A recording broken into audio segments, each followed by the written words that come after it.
hate to do this, but I apologize to the audience, to those at home, and to the fellow council members, and I do mean that.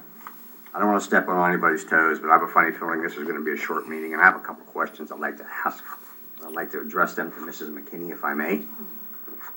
And one of those questions is, in all things I've ever done in my lifetime, everybody has a boss. Everybody in this municipality works for you, and I understand that. Who do you answer to? Are you asking? Yes, I am. I'm asking you who you answer to. Mayor and council. Mayor and council. And then I'm curious as to why.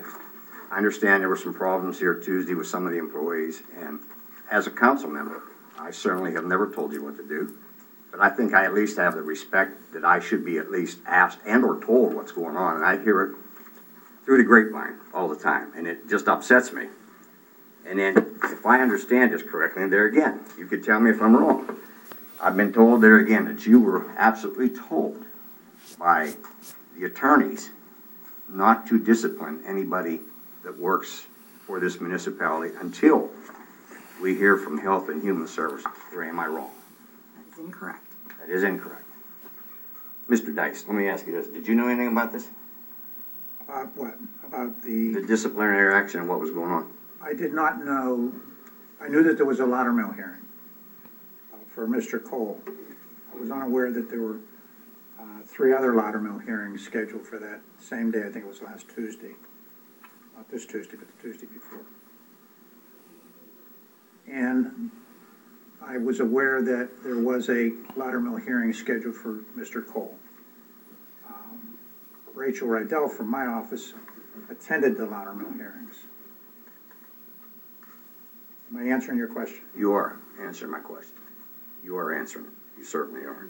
I'm just somewhat curious on that, why our solicitor is not kept in a loop of what goes on in this building. We pay the guy very well to do his job, and from what I understand, he's left in the dark most of the time. And then correct me if one more time. If I'm wrong, you can tell me so.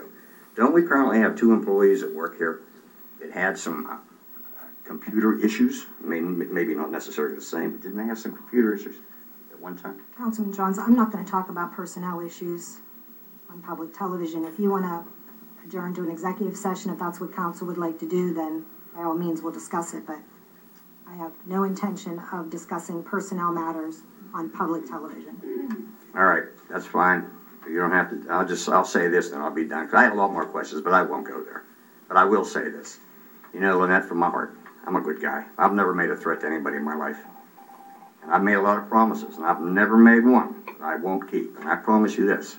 I promise I will do everything in my power to sit here long enough to see you escorted out of this building and off the property. And boy, do I mean that.